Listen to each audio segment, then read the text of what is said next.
This Week in Palestine offers news from a Palestinian perspective. The following hour may contain views that do not necessarily reflect those of WZBC, Boston College, or its Board of Trustees. Good morning, good evening, wherever you may be. This is Bethany Marks, and I welcome you back to another episode of This Week in Palestine. As always, we turn our attention to Gaza and the West Bank, because while the world watches, the suffering persists. The headlines change, but the reality on the ground remains. Today is Sunday, June 1st, 2025, and we continue to ask, what will it take to turn global outrage into meaningful action? Stay with us as we dive deeper into the unfolding events. I want to take a moment to share an important call to action. Stop starving Gaza. Join us this Tuesday, June 3rd at 5:30 p.m. for a standout at Park Street Tea Station, Boston. Wear black and bring an empty pot as a symbol of solidarity. Additionally, another standout to stop the killing takes place every Tuesday from 12 p.m. to 1 p.m. at the Zionist Consulate, 20 Park Plaza, Boston. Your presence matters. Raise your voice. Stand for justice. You are listening to This Week in Palestine. Truth and Justice Radio. Today, I bring to you an important discussion from Status Quo, hosted by the insightful Zainab Day, featuring none other than the sharp and courageous journalist Appy Martin. This discussion is more than just a conversation. It's a crucial reflection on the situation unfolding in Gaza and the disturbing reality of how our current administration is framing this crisis as the new normal. Why am I bringing you this discussion? Because it lays bare the troubling dynamics behind American loyalty being subtly and forcefully redirected not toward the United States, but toward Israel. While over 60% of Americans struggle to make ends meet, living at or below the poverty level, our hard-earned tax dollars are financing Israel's military operations, contributing to what many international bodies and human rights advocates describe as genocide. This raises a fundamental question. How did we get here? How did a nation built on the ideals of freedom of speech and democracy arrive at a point where merely saying Free Palestine is being criminalized in many states? When dissent becomes a punishable act, when advocating for human rights is framed as extremism, we are forced to confront uncomfortable truths about the erosion of democratic principles. In this discussion, Zainab Day and Appy Martin unravel the layers of misinformation, political maneuvering, and media control that have shaped public perception. They examine how mainstream narratives seek to suppress opposition while conditioning Americans to accept the unquestioned funneling of resources into foreign conflicts, even as millions here at home grapple with economic hardship. But this is more than just analysis. It's a call to action. It urges us to think critically, to question authority, and to reclaim the right to open discourse. Because without these freedoms, without the ability to stand up and speak out against injustice, what remains of the democracy we were promised? This discussion is not just timely, it is necessary. It pushes us to rethink allegiance, to redefine patriotism, and to demand accountability from those in power. The silence is deafening, but the voices of resistance grow louder. The question remains, will we listen?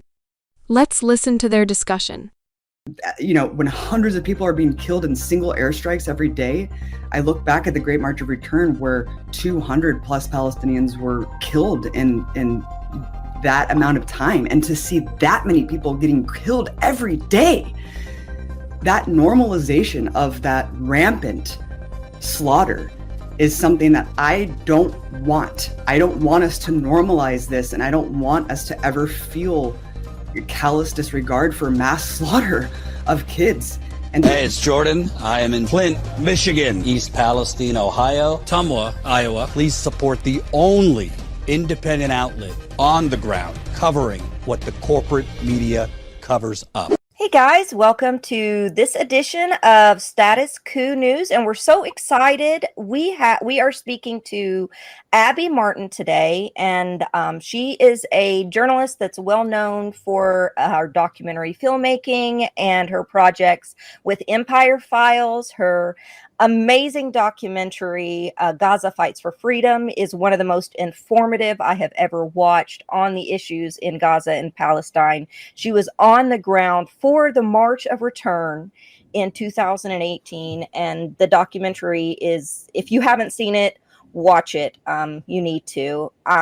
So we're very excited to have Abby on today. We're going to be talking about anti-boycott, divest, and sanction laws, what those are, and just generally what's been going on with the suppression of freedom of speech, the issues that we have arising today that kind of brings everything into focus, and how this isn't exactly new.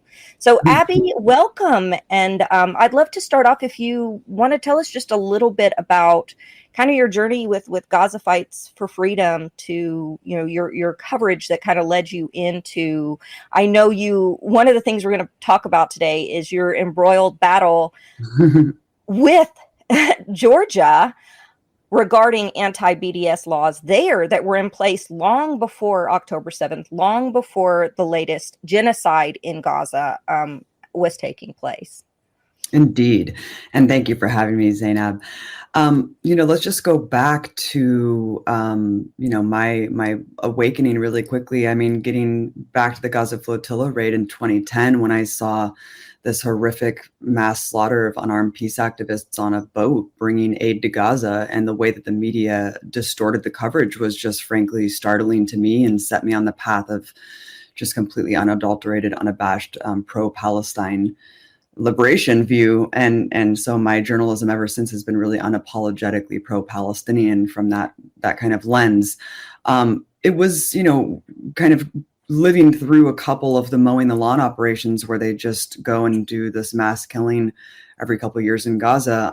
And then the March of Return started. And it was something that had never happened before in Gaza, which was a completely peaceful, thousands and thousands of people going to this fortified artificial border fence that really just separates them from their ancestral lands that they can see with their own eyes, and just holding flags, bearing their chests and doing chants. And they were met with the same kind of egregious violence that we see no matter what Palestinians do, whether or not they resist violently or non-violently, which is that they were mowed down by snipers that were cowardly perched up behind sand dunes and just mowing down people who were hundreds of yards away from the fence, doing absolutely nothing at all, disabled people in wheelchairs, little children, medics and journalists. And I think at that point, Zainab, the most shocking thing to me was just the flagrant violation of international law, the egregious nature of the mass murder with all the world watching. And documenting these war crimes, and then realizing, oh my God, like no one even moved a muscle. Everyone kind of just justified this in retrospect. I remember the front cover of, I think it was the Times of Israel, just said, "Israelis reflect. I hope every bullet was justified." The day after 60 people were mowed down in one of the most horrific, massacres in modern history. So I think taking a snapshot in time and fast forwarding it to today, and seeing the utter devastation and carnage, where at this point, I don't even think genocide and ethnic cleansing do it justice. What we've been witnessing a mass murder and torture box where 2 million people are trapped, and we just have to watch them being starved to death and murdered. And so, when hundreds of people are being killed in single airstrikes every day, I look back at the Great March of Return, where 200 plus Palestinians were killed in that amount of time. And to see that many people getting killed every day, that normalization of that rampant slaughter is something that I don't want. I don't want us to normalize this, and I don't want us to ever feel callous disregard for mass slaughter of kids. And so, at that point, I think when we made the movie, we thought this was one of the most heinous, horrific things that Israel has ever done. And if people just knew, certainly the world would move. But I think we all know now that there's something collectively, we're watching the specter our collective humanity that has died. And I don't know how else to explain it, but when I see what's going on in Gaza today, there's no words, Zainab. There really is not. And it's still happening. We knew the moment that Israel stated, we are blockading water, food, and we are giving 24-hour notice to move people from northern Gaza to Rafah, that this was devastating. That was on October 10th. That moment was devastating. Now we're 19 months in with massive catastrophe. Less than 2 million people now being starved. We had a very brief ceasefire, which wasn't a ceasefire at all because nothing really stopped. People were able to move slightly. And then the bombing started again where people were fleeing to. So people moved into Rafah, and what was it, a week later, they started bombing Rafah again. So what are your thoughts on kind of, without going too deep into it, on what are your feelings overall about Congress and yeah, I know you and I have. I love them. They're doing a great job on Congress and the current administration. Their efforts, they're still dehumanizing tactics, and their refusal to even move on this issue. It's been that horrific conundrum that has been a gun pointed to the heads of the left for my entire adult life, Zainab, which is you have to vote for the lesser of two evils to prevent your reproductive rights from being taken away, to prevent full-fledged fascism from coming, to prevent the deconstruction of our sacred democracy. And I think that this election really laid bare just how hollow all of these threats are. I mean, the fact that our abortion rights were rescinded during a Democratic administration and just in general for 2 years almost, the left and a lot of people who have a conscience in this country have been protesting relentlessly against this genocide under a liberal administration that we know now did nothing to pressure Netanyahu's cabinet. Nothing. Not once did they ever go and say ceasefire now. Not once. So it was clear that Trump, probably just for PR reasons for his inauguration, wanted that temporary cessation in massacres. You know, he exerted some sort of leverage because we know that Israel is America's colonial outpost. There, its military garrison in the Middle East to tamp down on independence movements, to basically just protect the fossil fuel infrastructure and to prevent any of America's so-called enemies from getting more power. But so it's just absurd. It's absurd to see what we've been witnessing, Zainab, and it's absurd to see that, Trump doesn't care at all. I mean, he's a completely hollow, empty suit for whatever business interests and whatever he can get in return. And so, Netanyahu's extremely close with him. Jared Kushner personally profits off of the settlement process in the West Bank. We saw that horrific hallucinatory AI video that Trump put out on social media showing his golden head on a balloon, showing Trump taking over Gaza, essentially, with Elon Musk and Netanyahu celebrating, drinking martinis on the beach. It's very surreal. It's a very surreal moment when you have the mask completely removed, where the current administrator of the U.S. empire is just plainly stating, we are going to ethnically cleanse Gaza. Like, this is happening. We're just going to retake it over. What's the big deal? These people are starving. Hey, what? They don't want to come back and just get shot and killed, right? I mean, this is the kind of the state that we're living in, is that reality is almost just too weird to parse through. It's like, how do we decipher this kind of black and like this upside down reality that they're telling us, from the top, when we see the truth with our own eyes? We can turn on the phone, see the reality of the Holocaust, see the fact that I just saw a poll, Zainab, that 60% of Americans are poor. The middle class is non-existent. 60% of Americans they don't have a standard of life, let alone a savings. I mean, this is the country that we're living in. So of course Trump won. Of course he did, because the status quo can't hold. The status quo is death. So yeah. Kamala Harris and her cohorts already, the dysfunctionality and the detachment of just everyday life in this country, when you couple that to feeding a genocide that's just mass slaughtering kids, and when you have Biden telling Americans we have to sacrifice at the gas pump to fight Putin, none of that resonates. And so, of course, Trump wins. Trump's the only one talking about legacy media, fake news. Trump's the only one talking about, I mean, love or hate JD Vance. I think a lot of your viewers probably hate him, and a good reason, but they were the only ones talking about poor people in Appalachia. Yeah. He's the only one acknowledging the fact that there's poor people in this country. So, of course, faux populism and all of these things, they're going to capitalize on the disenfranchised. They're going to capitalize on the people who are truly suffering, and they're going to fold them all into right-wing politics, because you and I both know that left-wing politics, an actual critique on power, which is the capitalist system, is the only thing that really is the threat to power. And so the left is going to be sidelined and blamed every time. And all of that energy is going to continue to be sucked in and siphoned into the right wing. And it's really unfortunate to see, because I think the majority of people buy into the rhetoric. They want the anti-establishmentism. They want populism. They want to fight the oligarchy. They don't want necessarily to punch down and blame immigrants and trans people, but it's easier, isn't it? It's easier. And when the Democrats have opened the door to the massive dehumanization that we saw with the treatment of Palestine, in Gaza, I said, they're opening the doorway right now to Trump. Stephen Miller is no different than Matthew Miller. Yes. We're looking at parallels.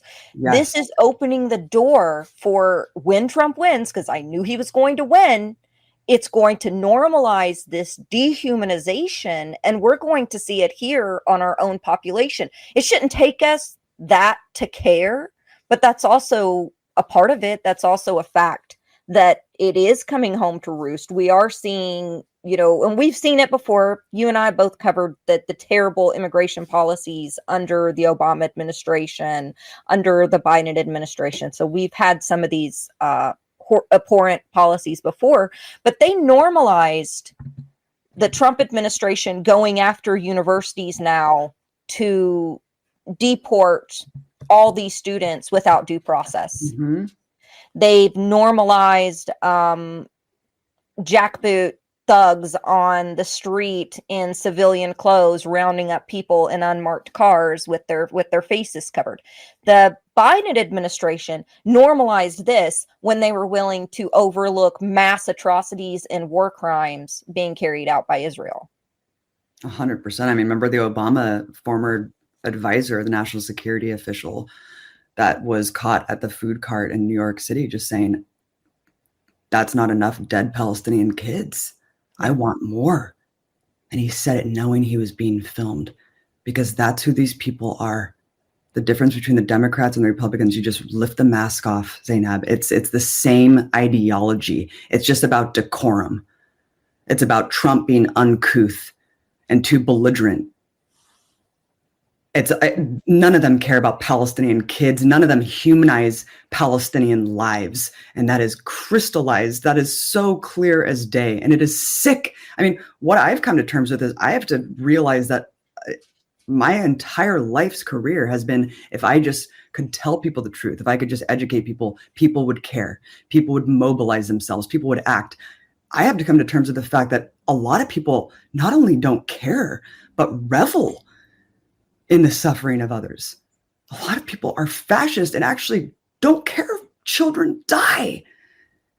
Beyond that, they want anyone who's not them to be killed. So it's been a learning, I think, moment for a lot of us, Zainab, in the last 2 years, of the collective failure of just humanity at large, but also just what we have to come to terms with about who we live amongst. Yeah, and you wake up every day and you say, oh, I'm only half human to these people. We're only half human. And then you had arguments during the election that were abhorrent. People minimizing Democrats, people that were supporting Kamala Harris, minimizing this, pundits and others saying, well, Trump's going to level Gaza.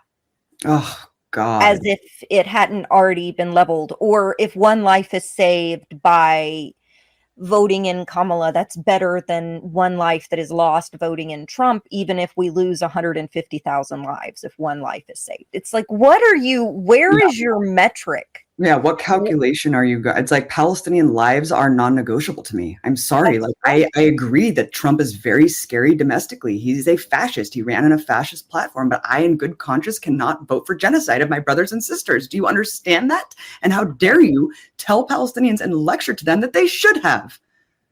That's Yeah, the sick. bar's in hell. The bar was in hell. And so why is it so shocking now that we have rampant fascism, that we've This is just what it leads fully to. gone in the direction of rampant fascism? Exactly, Zainab. When you normalize this kind of behavior, especially abroad, this is the US empire is a global fascist military dictatorship, actually, and tens of millions of people are living under its boot and suffering every day. And the people who are conscious of that and have international solidarity and have a lens that's a perspective to see outside of our country already knew that.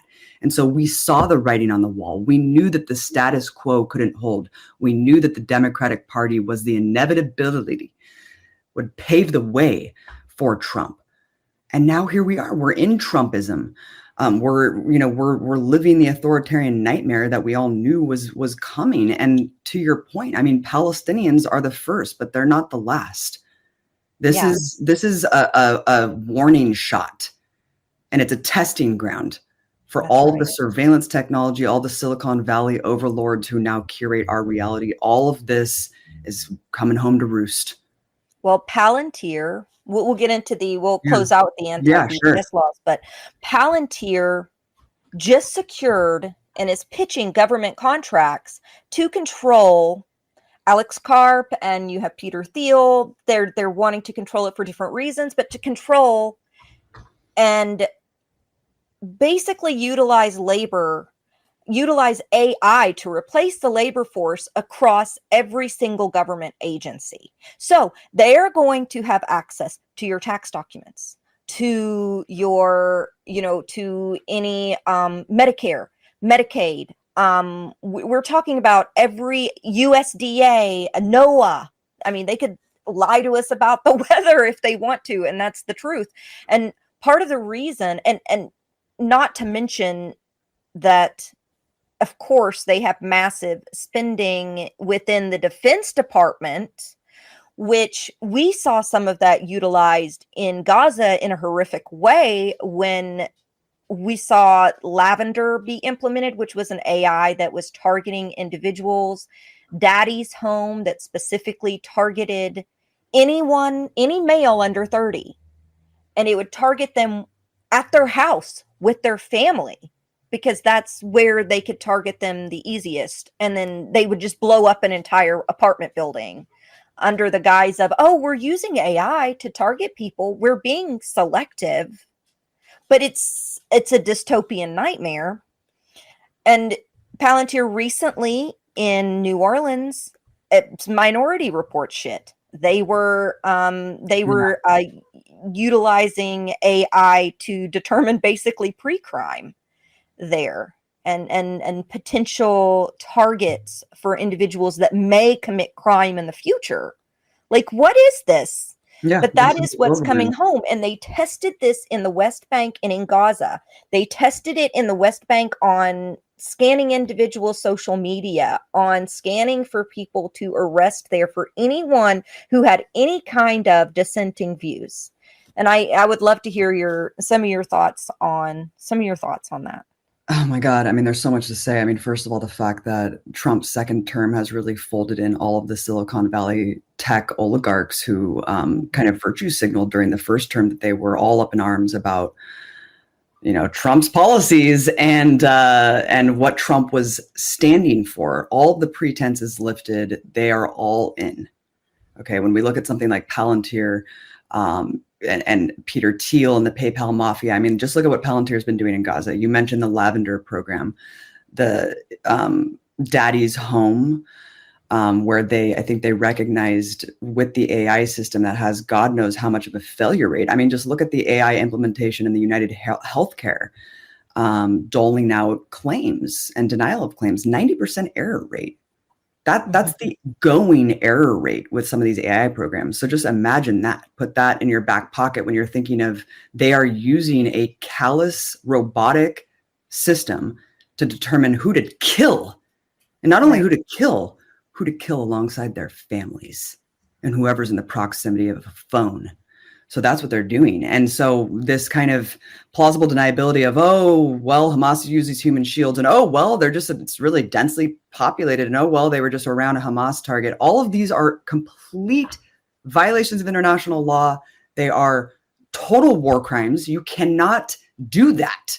Like it is so far beyond the pale of anything in the Geneva Conventions that you can use an AI model to just mass target 30,000 supposed Hamas low-level fighters. And I mean, let's just remind people that Hamas was the governing body. It was the government. Exactly. So these are people that are working at the DMV, literally. Water, like working on the water infrastructure, the electricity. I mean, it's sick. It's sick. That poor son of the agricultural minister who did that, who the BBC put a target on his back because he just happened to tell a story about surviving a genocide, but he happened to be linked to a Hamas civilian person. And so now it targets on that poor kid's back. I mean, it's just sick. The AI takeover of society. Look, I'm not necessarily anti-AI. I think that AI lifting our personal labor is a good thing. The problem is there's no incremental measurement of how we can get people out of the jobs that AI is going to take over and put them into other jobs. There's no government jobs programs. There's nothing. It's going to be a rug pull over the next several years where you have Trump and all of his speeches that no one's really reporting on, Zainab, about how he's saying he's going to double the electricity grid in the US just to pay for AI. To pay for AI. And when you mention the imperial boomerang and these policies coming home to roost, absolutely. You see Palantir hand in glove working with the Trump administration. They just got a $30 million contract to work with ICE. They are the bedrock and the grid of all of the ICE draconian surveillance technology at the border and beyond. So all of the people that they're rounding up and deporting, Palantir is providing the data. I mean, this is the new world that we're in. I mean, when you hear Alex Karp being disrupted by a Palestinian saying your tech is killing my people, his reaction was surreal. Zainab, I mean, his reaction is surreal. These people are maniacal. They're genocidal maniacs, and they are pure sociopaths. I mean, Peter Thiel almost seems more human than this new guy. He's basically Karp is scary. I mean, he's nuts. He's saying heads need to roll. People need to die as long as you're not on the good side and not the evil side. It's just, I mean, it is cartoonishly, maniacally insane. Like, this guy is just a nightmare. But I mean, look, it's all coming home to roost and it's all integrated. And Gaza's been a testing ground for a long time, Zainab. And you have these weapons tech defense contractors using Gaza as the example, where they go around and parade around their technology around the world and say, look how well it works. Yeah. I'm doing a deep dive. We can do. Exactly. I'm doing a deep dive on this, and I've been about 4 months now. I started a project with Lila Charles and Pat Cody from Punch Up Pod, and we're doing a 12-part series on the Broligarchy. And and what we've discovered every day is something more horrifying. That we were pretty informed on this issue before, but had no idea how crazy it was. I mean, you have Balaji Sarvisan, who wrote The Network State, saying that it's going to be techno-Zionism. So basically arguing that they're going to roll out the model openly saying we're going to roll out the model that Israel is using against Palestinians nationwide in the United States. You have, like you were saying, Karp from Palantir he literally brags about targeting and killing people as the selling point for Palantir. And that kind of ties into the anti-BDS laws, because, I mean, you and I didn't sue, but I have been covering Palestine. I supported anti-BDS. I was part of the BDS movement when I was in college. I covered what was happening in Palestine and Gaza as a college student, as a college journalist. And then after I got out of college, I still continued to cover it. And I remember applying for jobs in Kentucky in nonprofits and orgs and continually being denied because of the anti-BDS laws that we had in Kentucky. I was having trouble getting jobs. It's not about me. This is about a broader problem. Now, when AI is going to be involved, now scrubbing for people who support Palestine, people who stood up against mass atrocities and war crimes, now specifically targeting them, it's going to get worse than even what happened to the NYU student who just had their, diploma stripped because they dared to mention the atrocities that are going on in Gaza in a speech he made on graduation day, just yesterday, I believe it was. So tell me about what kind of happened with you in Georgia. And I know we have to wrap up pretty soon, but what happened there, and kind of how does that tie into the bigger picture of legislation that I know we've had legislation that just got tabled. But this legislation is being pushed, if not nationally, it will be pushed nationally, but it's still being pushed through the states. So what happened in Georgia? Okay, so in Georgia, just like 26 other states in the country and potentially more, it's kind of ambiguous how many have passed these laws, have passed anti-boycott, divestment, and sanctions laws. So to your point, and what happened to me was that, if you're an independent contractor, if you're applying for a state organization or to work under a state contract, you are given paperwork that says you have to contractually oblige, basically pledge fealty to a foreign country and to forfeit our First Amendment rights, which is not only the right to free speech, which is the sacred bedrock of our American democracy, but also the right to boycott. This is a right that was enshrined by the Supreme Court back during the Montgomery bus boycotts during the Civil Rights Movement. So the fact that this is already preemptively passed years before October 7th is just a sign to me that the Israel lobby knew the writing on the wall.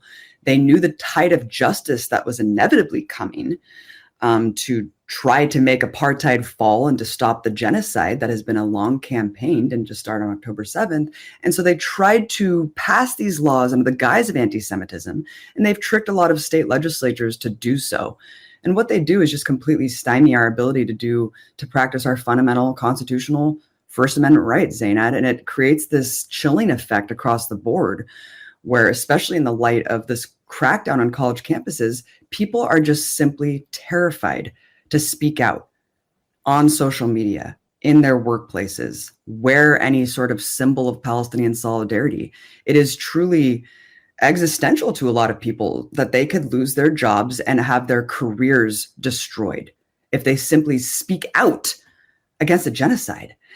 And what that does, I think, point to the broader legislation that's been happening.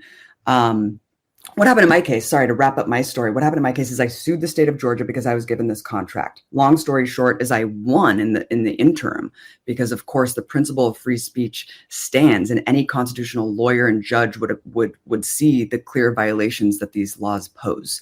The problem is that an Israeli consulate official came to the Georgia state legislature throughout that year and lobbied them to change and amend the law to actually render my case moot. So it's a super bizarre legal thing that they did in my case, that the law technically is struck, like with the principle, but it's technically still on the books because they changed it. So the cap is now 100,000 versus 1,000. So now someone has to come in that's making $100,000 under the state of Georgia and still sue, and then the law will be struck. So it's like, I still won in principle. You can't put a price tag. It doesn't matter if you're making a penny, $1, $100, 1,000, or $1 million. The law still applies. But because they did this trickery with the language, it's still technically on the book. So they could still say that they won and that I lost, but really I did win still, and the principle still stands, and the law still will be struck down. But it requires someone like a Ben and Jerry's, like a Roger Waters, someone to go in there that can make that much money and finally strike it down. But I think what's so dangerous is you look at the scale and scope of anti-BDS legislation, the conflation of anti-Semitism with Judaism, and with criticism of Israel and anti-Semitism. The laws that are being proposed now are so wide-reaching and so draconian and dangerous You mentioned the Anti-Semitism Awareness Act. Luckily, this was just tabled in the Senate. It passed the House. It was tabled in the Senate after this kind of fiery hearing from a lot of people who said, look, do you want Europe's laws or not? Because that's what this is. This is a slippery slope that will basically change the working definition of anti-Semitism to these disingenuous front groups, the Holocaust Remembrance Act, the Anti-Defamation League, all of these disingenuous front groups that are, by extension, basically pro-Israel lobbying groups that have completely just destroyed the definition of anti-Semitism to encompass criticisms of apartheid and genocide. Apartheid, right. A Jim Crow style government. We can't criticize that. Otherwise, we're anti-Semitic. And it's this conflation that is so dangerous that actually exacerbates anti-Semitism, that actually threatens Jewish people around the world because Israel doesn't represent Jews. So now, at the most important place to have free speech, the bedrock of what should be the shining example of constitutional liberties, college campuses, where so many resistance movements have burgeoned and flourished, that is where it is being censored and stymied intentionally because they know they have to crack down and tamp down on what is happening on college campuses. And so teachers, students, college administrators, they are going to be terrified if this bill passes. They already are terrified. You see them kowtowing to fascists saying, please don't take my university funding. I'll do whatever you want. Here's all our students. Round them up, ICE. You can't kowtow to fascists. You just can't. So these college administrators, they have to stand up and say no more, and they have to protect their students. And I don't see that happening enough. And so Harvard stood up for like 10 seconds and then backpedaled. Exactly. So this bill is it's such a dangerous slippery slope. And they want to turn this country into Europe. They want to eliminate free speech for everyone except them. They've used free speech as this rallying cry for the fascists and the MAGA cultists for so long. And then the second they get power, we realize what the real play is, that it's free speech for me, not for thee. And in fact, we will deport you. We will terrorize you. We will kill you if we don't like your speech. And so that's the reality that we're wading into, Zainab. Yeah, absolutely. Absolutely. I mean, Hassan Piker, YouTube or Twitch streamer, was stopped at the airport this week and interrogated.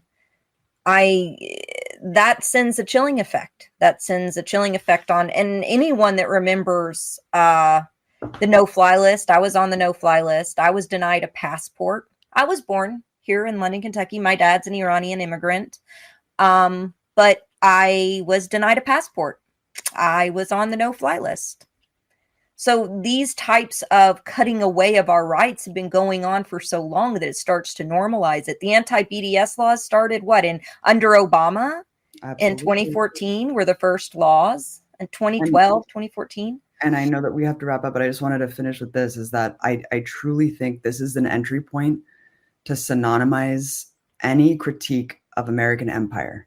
It's not just about Israel. This is the entry point. This is the easiest way to get us there. They want to eventually make it illegal, basically, to criticize or dissent against American imperialism. And Gaza is simply the opening. I think the explosion of mass consciousness, the linking of international solidarity, people are connecting, the connective tissue with all of these struggles under this global system. And so Gaza is the easiest way to synonymize support for Palestinians with terrorism. And the anti-Semitism cover has been ingenious, and it's worked. And we have to wake up, because this is not stopping and starting with Palestine. It's coming for us all, Zainab. Yep. And people are starving right now. Children are yeah. Yes. Can you let us know where we can find you? And we really appreciate you coming on and speaking with us today about such important bullshit that is happening across the globe and here in the US. But if you could let folks know where to find you, if there's any projects you have coming up or anything you'd like to talk about. Yes, and thank you. I love Status Quo, and I love what you guys are doing anytime. Please check out Gaza Fights for Freedom. It's a free movie online, and it really is a really important film. I think anyone who's on the fence, I don't know how you can be at this point, but it really changes minds. In terms of what we're working on now, we're working on a film called Earth's Greatest Enemy. It's coming out this summer. We're doing a huge nationwide tour. It's about the U.S. military's impact on the environment. It's a one-stop shop in totality of the entire beast, the gargantuan topic of how the U.S. military is destroying the planet.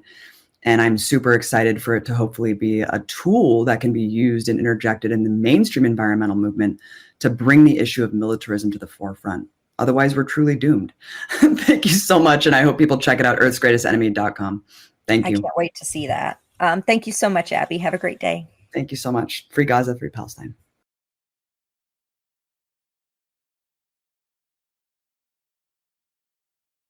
You are listening to This Week in Palestine, Truth and Justice Radio. Today, we gather not just to bear witness, but to stand against injustice. As the world watches, Israel continues its relentless assault on Gaza and the West Bank, turning homes to rubble, schools to graveyards, and hospitals to battlegrounds. The war rages on, indiscriminate in its destruction, while millions of innocent Palestinians face a reality that no human being should endure. The pattern is tragically familiar: an airstrike here, a military raid there. Each time, Israel claims self-defense, while the world repeats the same empty rhetoric. But the evidence is undeniable. Civilians are not collateral damage. They are the targets. Entire families are wiped out in a single strike. Journalists documenting the horror are hunted down. Medical personnel working to save lives are killed alongside their patients. The destruction is systematic, intentional, and absolute. And yet, Israel is determined to erase its crimes, rewriting history while silencing those who dare to speak. Their leaders dismiss massacres as necessary. Their media deflects blame. Their allies shield them from accountability. They censor, suppress, and distort, fabricating justifications to mask the sheer scale of human suffering. For decades, Western governments and European leaders have blindly echoed these lies, refusing to challenge Israel's actions while pouring billions into its military. They have framed Palestinians as aggressors, labeled resistance as terrorism, and justified occupation under the guise of security. But now, when the genocide unfolding before our eyes is too horrifying to ignore, they are scrambling to shift the blame. Suddenly, they whisper about Israel's crimes, offering weak condemnations, pretending they had no idea what was happening. But it is too late. The years of complicity cannot be undone with words. No amount of regret will bring back the murdered children. No diplomatic shift will erase the suffering of millions. The bodies of Palestinians stack higher than their apologies, and the world must finally recognize that silence equals complicity. Yet, the cost of standing for Palestine has never been higher. Across the United States, people who demand justice are being arrested, threatened, and vilified. Protesters are beaten, activists are jailed, voices are silenced. In state after state, merely saying "Free Palestine" has become a crime. Universities are punishing students for expressing solidarity, silencing graduation speeches, expelling those who refuse to conform. But despite the fear, students have chosen courage over compliance. This year, graduates across the country refused to walk the stage, choosing instead to make their moment count, to speak for the dead, to fight for the living. Their stand reminds us that justice is not granted, it must be demanded. But nothing encapsulates the cruelty of this war more than the stories of those who died trying to save lives. We all remember what happened on March 23, 2025. 15 paramedics from the Palestine Red Crescent Society and Gaza Civil Defense rushed to rescue civilians caught in yet another Israeli attack. They never returned. Israeli forces executed them one by one, their bodies later found buried in a shallow grave alongside their crushed ambulances. These were first responders, medics who had spent their lives saving others, only to be hunted down and murdered for doing their jobs. And how can we forget Hind Rajab, the 6-year-old Palestinian girl who begged for help as she lay trapped in her family's car, surrounded by the bodies of her loved ones. She called emergency responders, her voice trembling, pleading for someone to save her. Gunfire echoed in the background, and then silence. When rescuers finally reached her, they found her lifeless body alongside the paramedics who had tried to save her. The ambulance sent to rescue Hind was deliberately destroyed by Israeli tanks. And then there is Dr. Alaya al-Najjar, a woman who embodied hope in a place drowning in despair. A pediatrician in Gaza, she spent months tending to the wounded, stitching torn flesh, soothing terrified children, offering comfort where none could be found. She held their fragile hands, whispered promises that tomorrow would be better. But then, war found her home. 9 of her 10 children were killed in an Israeli airstrike that tore through her house. In an instant, the very war she had fought to heal stole everything she had left. Her husband and only surviving child remain in critical condition. Dr. Allah, the mother who had saved so many, was left to mourn her own. Her children, the same age as those she had fought for, became victims of the same bombs she had patched up. This is the cost of war. This is the price of silence. So I ask, will we let history remember us as bystanders to genocide? Or will we rise, speak, and demand the world to act? We cannot wait. We cannot hesitate. Palestine is bleeding. Free Palestine. End the occupation. Stop the killing. Before wrapping up for today, let's take a quick look at the history of Palestine. One of the central myths propagated by Zionist narratives is the claim that Palestine never existed as a country, a statement used to justify the displacement of Palestinians and the establishment of Israel. This argument is historically inaccurate and deliberately misleading. Let's look at the historical presence of Palestine. The name Palestine has been used for centuries, dating back to ancient times. The Romans renamed the region Syria Palestina in the 2nd century CE after suppressing Jewish revolt. The term continued to be used by various empires, including the Byzantines, Ottomans, and British, to describe the land inhabited by Palestinians, Jews, and other communities. Palestine's deep-rooted history stretches back thousands of years, encompassing rich civilizations, diverse cultures, and enduring resilience. As one of the world's most historically significant regions, its presence is woven into the fabric of ancient kingdoms, trade routes, and religious narratives. From the Canaanite era to the Ottoman rule, Palestine has been home to thriving societies with distinct languages, traditions, and governance. Its cities, such as Jerusalem, Hebron, Nablus, and Gaza, have stood as centers of commerce, scholarship, and spiritual significance. Throughout history, Palestine has witnessed conquests, migrations, and imperial influences, yet its people have remained steadfast, preserving their identity and cultural heritage. The 20th century brought intensified geopolitical struggles, leading to displacement and conflict, but Palestine's presence in historical records, literature, and global consciousness remains undeniable.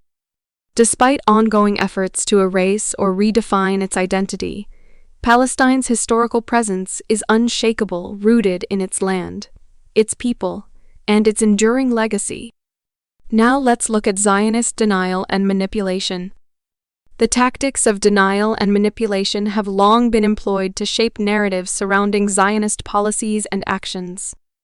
By controlling the discourse, dismissing opposition, and redefining historical truths, these strategies work to reinforce a political agenda while silencing dissent.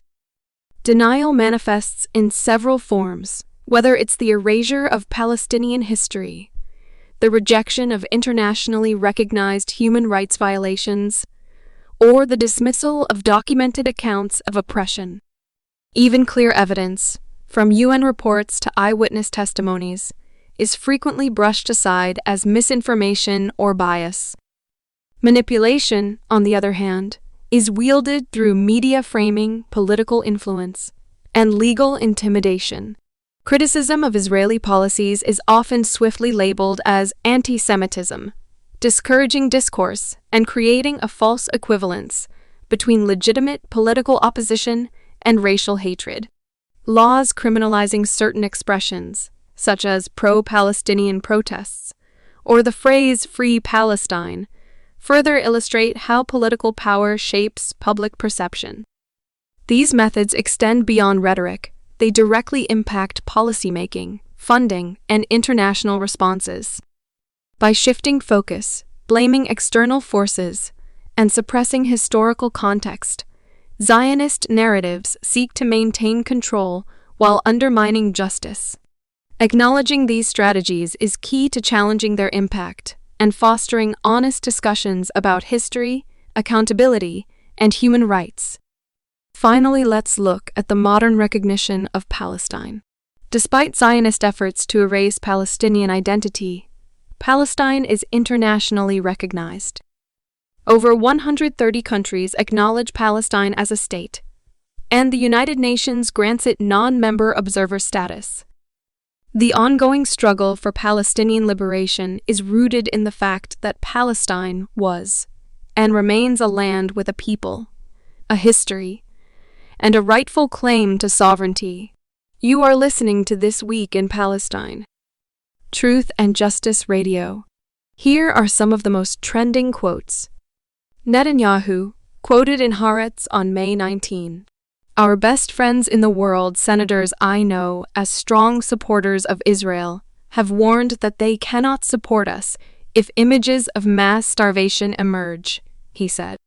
We must avoid famine, both for practical reasons and diplomatic ones. Without international backing, we won't be able to complete the mission of victory. Finance Minister Smotrich. We are destroying everything that remains in Gaza. The world isn't stopping us. Zionist and Israeli activist Sophia Emuna. She said the quiet part out loud, destroy their offspring to prevent them from creating more offspring. Sir Edward Lee, the longest-serving member of the British Parliament's House of Commons, commented on Israel's actions in Gaza, asking, when is genocide not genocide? As we close out this episode, I want to remind you with the important call to action. Stop starving Gaza. Join us this Tuesday, June 3rd at 5:30 p.m. for a standout at Park Street Tea Station, Boston. Wear black and bring an empty pot as a symbol of resistance and solidarity. Additionally, the standout to stop the killing takes place every Tuesday from 12 p.m. to 1 p.m. at the Zionist Consulate, 20 Park Plaza, Boston. Your voice matters. Your presence makes a difference. Stand for justice.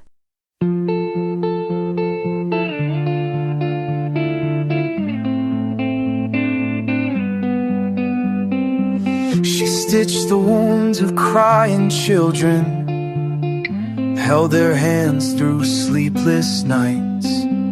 But war came knocking at her doorstep, turned her love to scattered light. How do you heal when the cure is gone? How do you breathe when the air feels wrong? She called their names, but the silence spoke, and all that's left is ash and smoke. She called their names, she did call their names. She called their names, but silence spoke, and all that's left is ash and smoke. Tell me, where do the angels go when the skies burn red? How do the echoes fade when their laughter A mother's arms reach for ghosts in the dawn, but the night holds them close. Too far to start. Call their names. She did call their names. She called their names, but silence spoke. And all that's left is ash and smoke. Her hands once cradled fragile dreams. Now they tremble cold and bare. She gave the world her heart in pieces, but the world just didn't care. Through the rubble she still stands, a witness holding shattered hands. No justice, no reason, just endless cry. Yet still she refuses to close her eyes.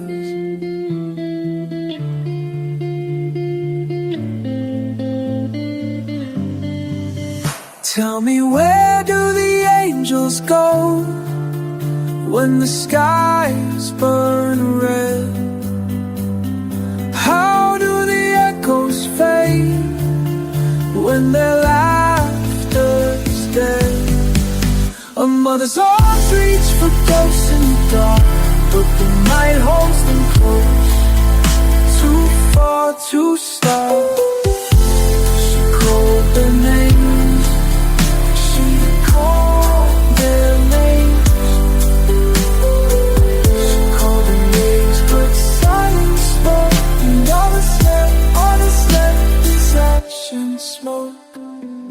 The stars above bear their names tonight, whispered prayers in silver light. Dr. Allah stands, though torn apart, carrying Gaza's broken heart.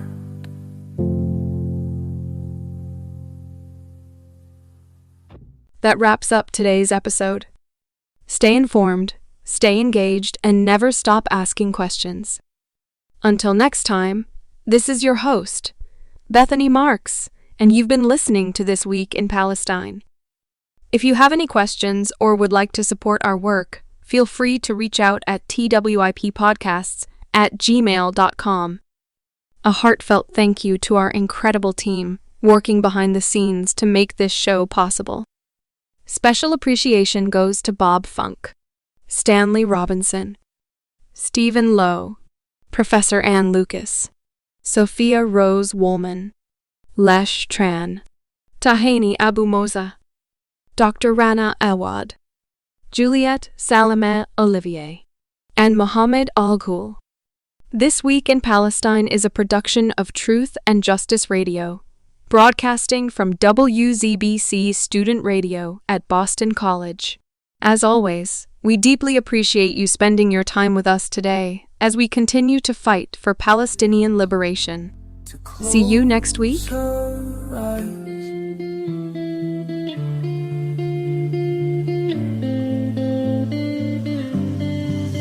Tell me, where do the angels go when the skies burn red?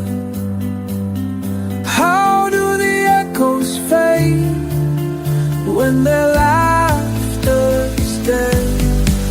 A mother's arms reach for ghosts in the dark, but the night holds them close. Too far to start. She called their names. She called their names. She called their names, but silence spoke. And all that's left is ash and smoke. The stars above bear their names tonight, whispered prayers in silver light. Dr. Allah stands, though torn apart, carrying Gaza's broken heart.